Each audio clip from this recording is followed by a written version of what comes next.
Hi guys, welcome back to my channel. Today's video is going to be all about the squat, how to improve your form and technique. First of all, I want to start off by saying that I feel comfortable making this video because I am a certified personal trainer, so I have the knowledge as well as the experience. I've done the studies, I've worked with other trainers, and I've trained people. Something that has really helped me improve my squat is working with a trainer. My trainer is my boyfriend. His name is Nico. He has helped my squat improve drastically, so I will be linking his Instagram as well as his website where he sells training programs below in the description box. And you can also message him on Instagram if you have any questions that I may not cover in this video, or you just want a male perspective, because his squat is much heavier than mine, so definitely check him out. So moving on into the video, the first part that I want to talk about will be high bar versus low bar squat. If you're a beginner, or even if you're just trying to improve your form, I would definitely recommend the high bar squat. What this means is placing the bar comfortably on your traps and just having it rest there. Next will be hand placement. For hands, I like to do a close grip, so basically they're just outside my shoulders like this. I do keep my knuckles facing upward. You don't want your hands to roll backwards. It's too much pressure on your wrist. And also, when you keep it nice and tight and deep in the palm of your hand, you have complete control over the bar throughout the whole entire squat. I prefer the close grip to hold the bar because I feel it gives the most stabilization throughout my squat. Next will be foot placement. I prefer a shoulder width stance with my feet turned slightly outwards. I don't want you to think I mean a sumo stance position where my feet are super wide past shoulder width and your feet are turned all the way outwards. No. So keep your feet shoulder width and toes are just slightly outward. I prefer this stance because I find it allows me to get the greatest range of motion. So if you find that the shoulder width stance doesn't work for you and you're not able to at least go 90 degrees, you can put your feet a little wider until you feel more comfortable with the shoulder width stance. I would recommend that if the range of motion and mobility is something you're struggling with, that you focus on static stretching, which means you hold your stretches for 20 to 30 seconds each. Doing this will increase your mobility and allow you to get lower in your squats. Next, we're going to talk about keeping your muscles tight. And so what I mean by keeping your muscles tight is when you have the bar resting on your traps, your grip is nice and close and tight, you're going to tighten all your muscles. So your lats, your glutes, your hamstrings, and your core. What goes into keeping your core tight is really focusing on your breathing. This is something that I didn't do when I was first squatting, and I didn't even know that controlling your breathing was so important to squatting. So once you have the bar placed, your hands are tight, your muscles are tight, you're going to take a deep breath in and you're going to squat down. You're going to hold that breath all the way to the bottom, and when you're coming back up, you're going to exhale and you're going to repeat this for each rep that you're doing. Controlling your breath helps keep your core tight, and you will have proper form, your back won't arch. So really, really focus on your breathing. It's crucial to a good squat. Next, you're gonna keep your head straight. This was something I also did when I was first squatting, and I didn't notice that it was a problem until someone pointed it out to me. I would strain my neck back, so I would just look back every time I would go down to squat. And I would have neck and back pain at the top, and I just thought, the weight was too heavy or the bar positioning was wrong. But no, I was tilting my head back and causing unnecessary strain on my neck and back. So you don't want to look up, you don't want to look down, just pick a spot right in front of you, focus on it, and keep your head there the whole time.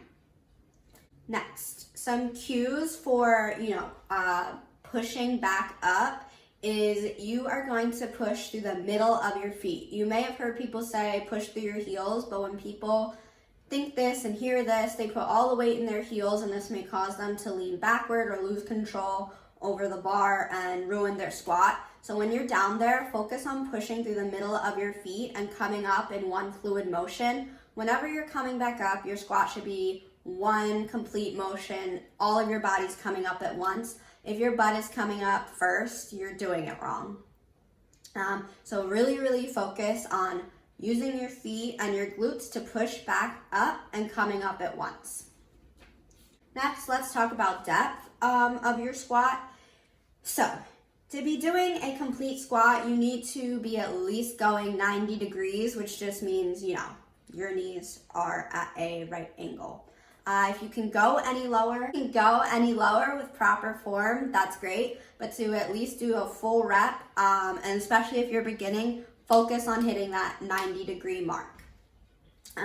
If you're not going at least 90 degrees, you're not doing a full rep. You're not doing a squat, and you're just wasting your time. Another cue I want to give you guys is to focus on sitting your hips back. So imagine as if you are going to sit in a chair. So, you have the bar on your traps, everything's tight, and you're gonna go down to squat. Imagine you're sitting back in a chair. If this is something you have trouble with doing, I would say start with box squatting. If you don't know what that is, you have a bench, a chair, whatever's accessible to you, and you're literally gonna sit down in it and then push back up. And this will get you accustomed to sitting your hips back when you go to squat. Another big cue is that when you're down at the bottom and if you feel your knees starting to cave in or you feel them buckle a little, you want to spread them out, and to do this you're really using your glutes. That's why it's important to have strong glutes and hip abductors as well. So you're down there and you're pushing through your heels to come up, push your knees outwards. Literally you can imagine you're pushing and you're gonna spread your knees while you're pushing to help come back up. A common problem people have is I see their knees buckling or I see their knees caving in. This means either the weight is too heavy for you or you have weak hip abductors and glutes. Most times it's both. You don't need to be doing a super heavy weight if you notice your knees are caving in and you're struggling. You will most likely injure yourself. So this is why I recommend some exercises later on to help you strengthen your abductors and your glutes. And another crucial tip, don't squeeze your butt at the top. I did this too. I thought that the butt squeeze was essential and that was what was really gonna grow my glutes, but I was wrong. I was just overextending my hips and pelvis and placing extra strain on my lower back, which is unnecessary and isn't gonna help your glutes grow. It's unnecessary, don't do it. So to recap the technique, you're gonna have the bar deep in the palm of your hand, close grip right outside your shoulders. You're gonna have everything tight. You're gonna have your feet shoulder width apart, toes slightly turned outwards. You're gonna take a deep breath and then you're gonna squat down. You're going to keep your knees out. You're gonna push through the middle of your feet and you're gonna exhale that breath on the way up.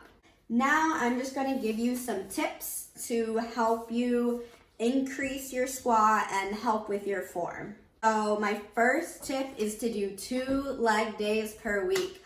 Something that I did in the beginning was I would do 3 leg days. I thought I had to hit every muscle separately, but honestly, most exercises that you're doing, they are compound movements, just like the squat. So with the squat, you're working your glutes, you're working your quads, you're working your hamstrings. They're all combined and working together. So you do not need to have a separate day for just quads or just hamstrings or just glutes. And I would recommend 1 heavy leg day and 1 light leg day with higher reps. So your heavy leg day, you're gonna be doing heavier weight, obviously, especially on your squats, and less reps. So maybe, 5 to 8 reps. The lighter leg day, you're gonna be doing more reps, so more in the 12 to 15 range, and it'll be lighter weight. You need to give all of your leg muscles proper rest so that they can grow. And just think about it, you're using your legs every day, whether you're just walking or you're, going to the store, you use them every day, so they need proper time. They need proper time to rest, so please do not overtrain them. So stick to 2 leg days a week. My next tip would be don't skip accessory work. I hear a lot of girls saying they just want to grow their glutes and not their legs, which is just stupid. Why would you want to do that? And like I said, most exercises are compound. So when you're doing, a hip thrust, you're not just using your glutes. There's hamstrings involved. Like, you're going to be hitting multiple muscles. So don't skip accessory work, such as lunges, the hip thrust, good morning, stuff like that. And also on a leg day, since they are such big muscles and compound movements, you really only need to be doing about 5 exercises. Again, that goes with not overdoing it. You don't need to be doing more than 5 exercises on your leg days. If you're like me and you find the hardest part with the squat is just getting comfortable with the weight on your back and being down there with it, something I found was that I had a weak lower back. I needed to strengthen my lower back just to feel comfortable with the weight on it. So these are the 5 exercises that helped me strengthen my back, and those are hip thrusts, pull throughs, deadlifts, good mornings, and hyperextensions. Doing these, you'll have a stronger lower back, you'll feel more comfortable with the weight, and you might find it's easier to get back up from your squat. My next tip is don't start too heavy, especially if you're a beginner. Just start with the bar. Even me now, if I'm going to squat, I always warm up with the bar and treat it as if it was heavy. And I'm doing my 10 to 12 reps. I still treat it as if there's a plate on there, and I maintain my proper form. You don't need to be starting heavy, especially if you're trying to perfect your form. This could lead to injury, and the most important part about the squat is being able to maintain correct form no matter what the weight is. So if you're a beginner or just trying to improve your squat, I definitely recommend dropping the weight and not going too heavy. You need to focus on completing at least 10 to 12 good reps with the weight that you have. So once you're comfortable with the bar, I recommend going up by 10 pounds each time you're able to complete 10 to 12 good reps with good form. This means full reps, you have good form with every rep that you did. Next tip is that if you work out with someone you trust who has the experience, have them watch you so they're able to critique your squat and tell you what you're doing right or what you're doing wrong. Like I mentioned, I didn't notice I was doing things wrong on my own. I had to have people tell me.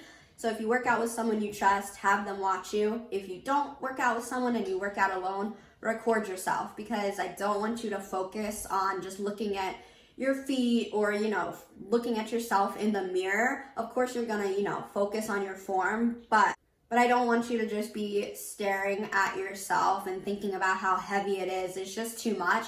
So, you think about everything in this video before, and then you just do the squats, and then after you watch the video, you'll be able to see where you went wrong, what you're doing right. So definitely record yourself. Next thing is, a lot of people want a strong squat, and girls, you hear you have to lift heavy to grow your legs and grow your glutes, but the strength will come with time.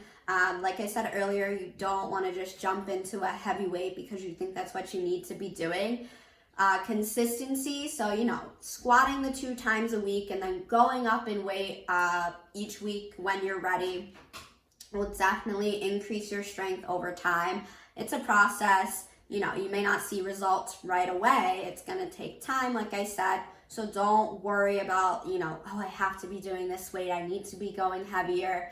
Focus on your form and it'll come.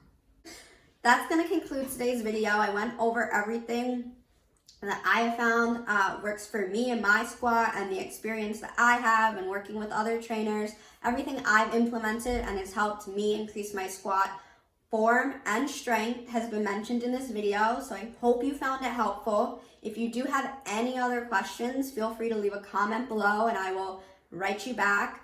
I'm here to answer any questions or concerns you may have. If you like this video, please give it a thumbs up and subscribe. I have a lot more fitness content coming soon. So I'll see you guys in my next video. Bye!